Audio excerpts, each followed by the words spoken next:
Hi, I'm Pam, and this is my monthly update video telling you everything that I was up to in the month of February. Hey everyone, I hope you're doing well.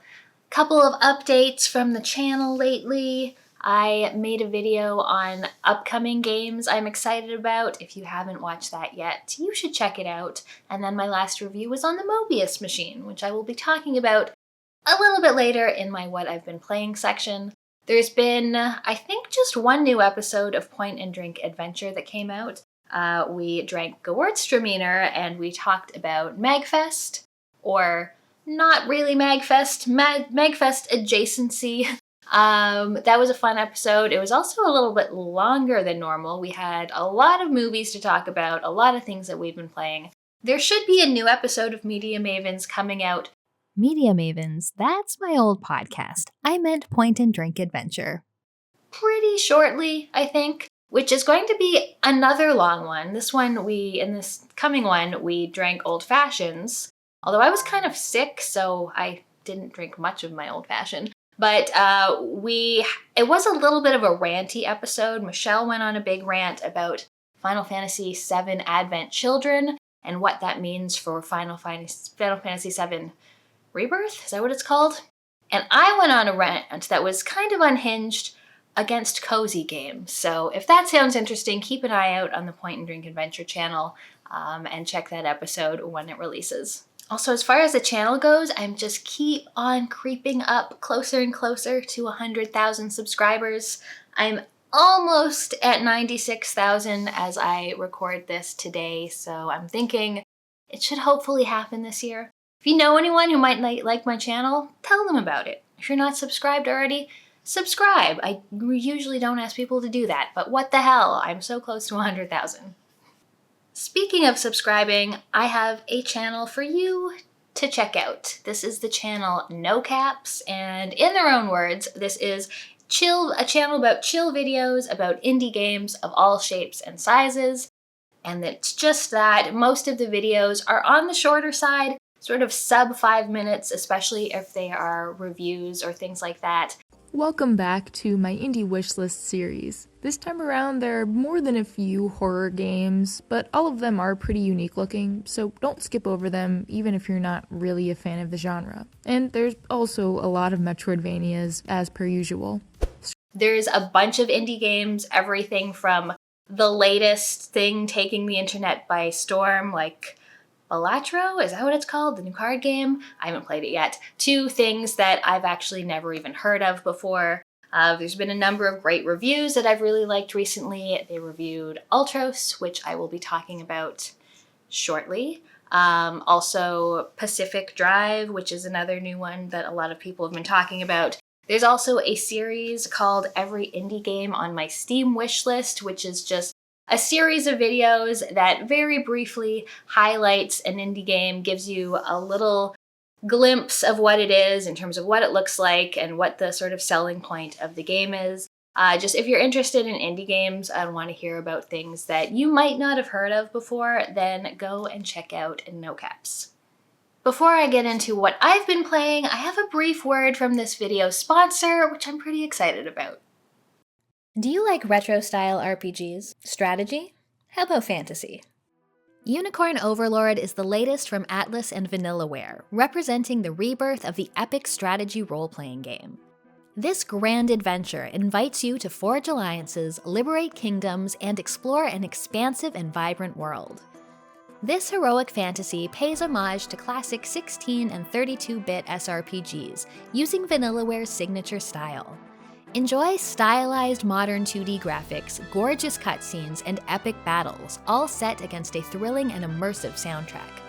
Try it out for yourself. You can play a demo of Unicorn Overlord right now on Nintendo Switch, Xbox Series S and X, PlayStation 5, and PlayStation 4. Your progress in the demo will even carry over to the full release. Put your real-time strategy skills to the test with 40 to 50 hours of gameplay. Collect and customize weapons, explore a wide variety of classes to find the best party compositions, train allies, and forge bonds as you build a grand army and fight against fate. Go and check out the Unicorn Overlord demo. If you enjoy what you play, it's available for pre-order now and will launch on March 8th, 2024. So in February, I didn't complete as many games as I usually do. The one that's been taking up most of my time has been Banisher's Ghost of New Eden, which I've been enjoying a lot, but not quite finished. In fact, I think I'm not even probably halfway finished yet. But before I talk about games I finished, I wanted to talk about some Steam demos I played. If you follow me on Twitch, you might have seen me play some of these, but I just wanted to give some brief thoughts on them here, because I didn't think it was enough to make a whole video on its own. The first video I played was Indika, not the kind of weed. It's about this nun. This is by 11-Bit Studios, who I really like. And she's going on this journey, and she's sort of being accompanied by the devil, who is talking to her and kind of in her head. It's a very strange game, weird in terms of, especially audio-wise, just some very interesting musical and sound design choices. I really loved everything conceptually about this game. It was very, very strange.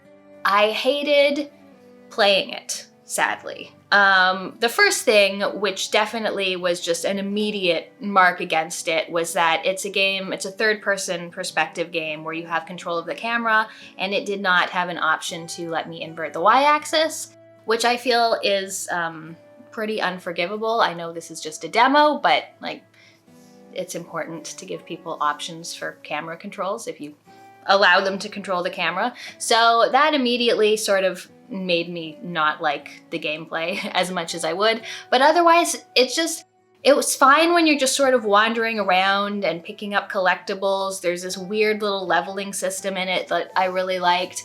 But the puzzles were things like pushing boxes around so that you can climb on them, or there was an escape sequence that was basically just a trial and error escape sequence that if you failed, you had to go back to the beginning.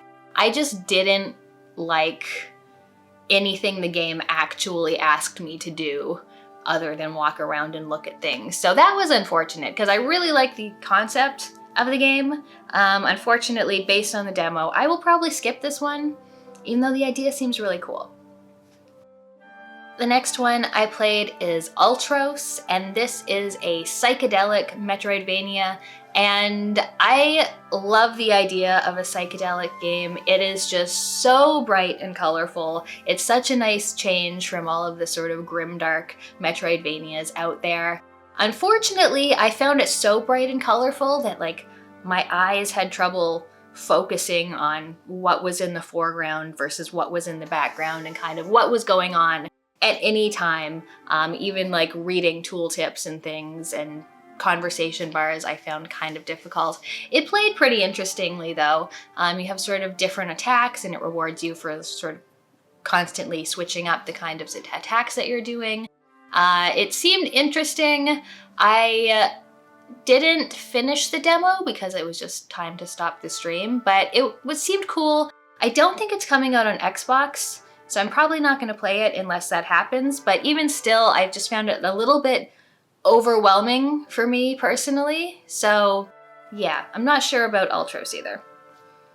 A game that I was excited about though was Tales of Kenzera Zao, and this is another Metroidvania by a new studio, and this is very bright and colorful as well. Not quite as bright and colorful as Ultros, but it has really great, vibrant colors. You're playing this shaman who's on a quest to find the soul of his dead father. The movement is incredibly quick and smooth. In the demo, you started off with your double jump and your dash and everything already, so you're already just zipping around right from the start of the game, which was really fun. The platforming was good, the combat was interesting. It had sort of two different masks that you could wear, the sun mask or the moon mask, and that changed whether you focused on healing and ranged attacks or more strong melee attacks. And overall, it was just a really strong demo, and that's one that I will probably pick up when it comes out. I also played Nevergrave, and I believe this is by the people who made Pal World, which I haven't played. But Nevergrave looks like It's like a base builder plus a roguelike. So, I mean, not in looks or anything, but kind of, Dead Cells-like, where you go into the dungeon, you fight a bunch of things, you get different upgrades, you fight bosses, you get as far as you can, you die, you go back. Except here, you can build bases, you can grow food and build blacksmiths, and so there's all kinds of ways to upgrade your character that way. I love the idea of this. Again, I like base building done right, and I like roguelikes, but I didn't particularly care for the platforming. It had this weird ability that, again, conceptually interesting, where you're this little witch and you can be just a hat, and then you can get through like little passages and things, and then you can like resummon your witch body to do normal platforming and then let go of it. And just the transition time between like going from the hat to the witch was just like a second too long, that made me not want to use it because it felt like it was just wasting my time and I didn't like it. And the combat was just, it was just okay. Like if it played more like Dead Cells, I would like it more. And similarly, the base building just wasn't really doing much for me. So yeah, a game where like the concept I'd love if they just changed everything else. I also played through Eden Genesis, and this is by the developers of Aeterna Noctis and Summum Aeterna, which I really liked. I especially liked the Metroidvania one. This is sort of using the same style, except this is kind of like a run-based platformer. So you're going through levels sort of like as fast as you can, hitting as many things to get as many points, and then you're getting a rank at the end of the level. And it was cool. Like, I thought the controls were really good. The idea of the game was neat. It's just not really my type of thing. The sort of run-based, high-score chasing game isn't really something that appeals to me. So I played a few levels, and it was, it was cool. If you're into that, I'm just not really into that. And the last demo I played was Biomorph. This is one I think I mentioned in my video about upcoming games I'm excited about. I think Tales of Kenzera was in there too, but Biomorph is another Metroidvania that looks just really cool. It's got this kind of Kirby thing. Well, you're not inhaling your enemies, but when you kill enemies, you can sort of inhabit their bodies and use their powers to get yourself through different parts of the level, like knock down walls or be able to withstand electricity or spikes or something like that. It was just really cool. It felt really good to play, and I think it's gonna be a longer one. It's one of those games with like a big hub that you kind of build up. There's lots of side quests and things going on. A little higher on the dialogue than I usually like, but I thought the writing was pretty good and generally kind of amusing, so I didn't mind it much. But yeah, Biomorph is another one that I will probably pick up once it gets out on console. All right, now onto the games that I actually finished. The first thing was Quest for Glory 2, which I've been playing on my Sunday Twitch streams, my Sunday Adventure streams.